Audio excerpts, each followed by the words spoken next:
Bonsoir et bienvenue. Ce soir, je voudrais vous donner un petit outil pour évaluer votre vie de couple. Comme vous le savez, la vie de couple, c'est quelque chose de merveilleux. C'est quelque chose qui vit, qui est comme la nature, comme le plus beau des jardins que l'on peut avoir, et c'est quelque chose, en tout cas, qu'il faut entretenir chaque jour. Alors ce soir, vraiment, je voudrais vous laisser un petit outil très très simple qui va vous aider à savoir où vous en êtes, si quelque chose à l'intérieur de vous n'est pas comme vous le désirez, en tout cas de pouvoir l'exprimer et surtout de pouvoir identifier de façon très très simple, vous le verrez, où est-ce que ça pêche, je dirais. Alors, dans la vie de couple, nous avons défini exactement 6 critères. Et, en fin de compte, ces 6 critères, vous allez pouvoir vous évaluer chacun de votre côté en vous notant de 1 jusqu'à 10. 1, eh ben, vous direz que c'est bof, c'est pas terrible en ce moment, et 10, c'est vraiment l'extase. Alors, je vais vous exprimer ces 6 critères. Ok, on y va? Alors, le premier critère dans la vie de couple qui est important, c'est l'individualité. C'est-à-dire, de façon simple, la capacité à rester soi-même, une personne mature, une personne avec sa propre identité, sa capacité, même si l'on vit à deux, en tout cas à pouvoir faire des choix dans sa vie, à décider de faire une formation, de changer de métier, d'aller voir une amie, quoi que ce soit. C'est cette capacité d'être ensemble, de former en couple, et en même temps de garder notre individualité et notre capacité de décision. Alors je rappelle le premier critère, l'individualité. Le deuxième critère, tout aussi important, l'intimité. La capacité à dire à notre conjoint les émotions qui nous traversent, les choses les plus profondes que nous avons à l'intérieur de nous. Ce n'est pas toujours facile de trouver quelqu'un à qui parler vraiment de nous. Souvent, au travers de nos amis, de nos connaissances, on parle de choses à droite, à gauche, de ce que l'on a fait, de nos activités. Maintenant, il est important d'avoir au moins une personne autour de soi, ici. Si c'est votre compagnon, tant mieux, à qui nous pouvons en tout cas exprimer ce que nous avons au plus profond de nous-mêmes, quelquefois nos peurs, que ce soit professionnellement, familialement, autre chose. Voilà ce deuxième critère, vous pouvez vous auto-évaluer de 1 à 10, comme je vous l'ai indiqué, l'intimité. Le troisième critère, l'intellectualité. Est-ce que dans votre couple, vous avez la sensation de pouvoir échanger sur des choses qui sont importantes pour vous, intellectuellement, en fonction de vos goûts, en fonction de vos hobbies, de ce que vous aimez? Ce n'est pas forcément que nous sommes obligés de faire la même chose. Il va de soi que nous pouvons avoir des critères totalement différents, mais je crois que c'est important, même si nous faisons des choses totalement différentes, de pouvoir échanger, de pouvoir se sentir compris, je crois. Donc le troisième critère, l'intellectualité. Le quatrième critère, la sentimentalité. Alors qu'est-ce que nous appelons la sentimentalité? Eh bien tout simplement l'affection. J'y mettrais même la sensualité, cette sensation en tout cas de se sentir entouré, de se sentir protégée, de se sentir comprise aussi, et de recevoir l'affection et l'amour dont nous avons besoin.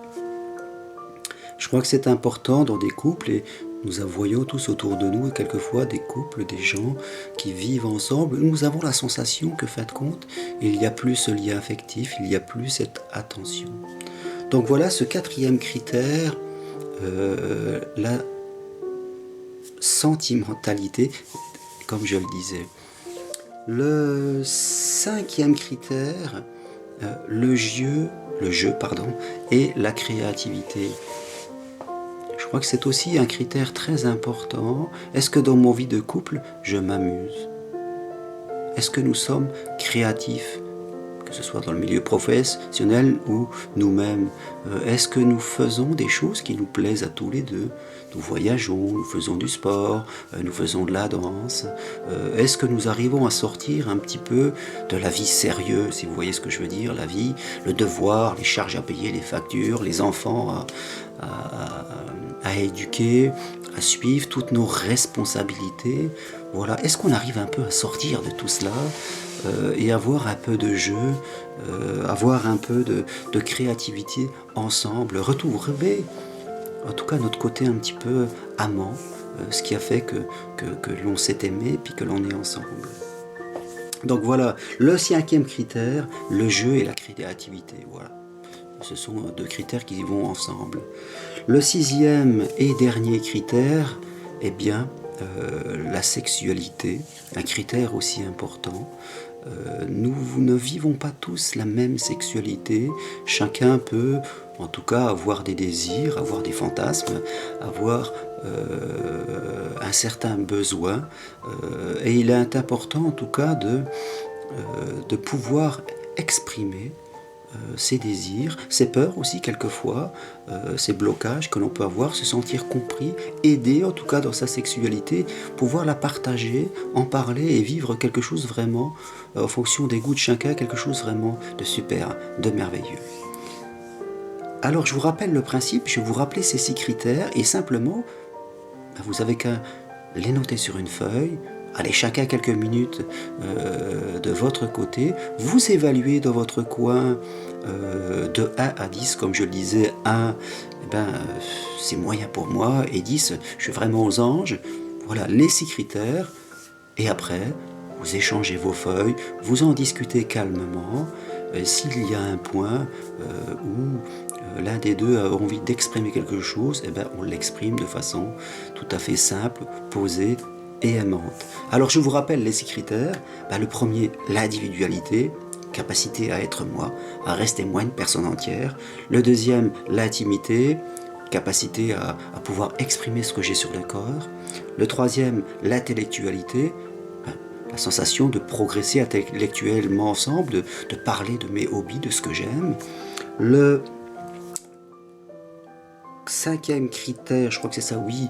Non, le 4e, je l'ai sur la jambe, la sentimentalité, c'est-à-dire la sensation de me sentir aimé, d'avoir toute l'affection dont j'ai besoin et de pouvoir l'exprimer si pendant un moment de la vie j'ai besoin qu'on porte de l'attention sur moi. Le 5e critère, le jeu et la créativité. Est-ce qu'on s'éclate tous les deux un petit peu en dehors de toutes les charges qui nous pèsent souvent sur les épaules?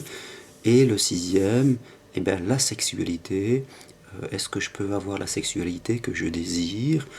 Est-ce que je peux en parler? Est-ce que ce n'est pas tabou? Et fin de compte, j'ai cette liberté de pouvoir m'exprimer. Donc voilà, pour ce petit, en tout cas, outil que je vous propose, auto-évaluez-vous ensemble, parlez-en de façon calme et sereine, et sur les points, fin de compte, où il y a quelque chose à progresser pour vous, exprimez-le. Et faites-le tout simplement. Voilà, je vous remercie pour ces quelques instants entre vous et moi, comme d'habitude. Et je vous souhaite, il est tard ici, je vous souhaite une très très bonne fin de soirée ou une bonne nuit pour ceux qui vont se coucher. Et je vous dis à très bientôt. Merci, au revoir.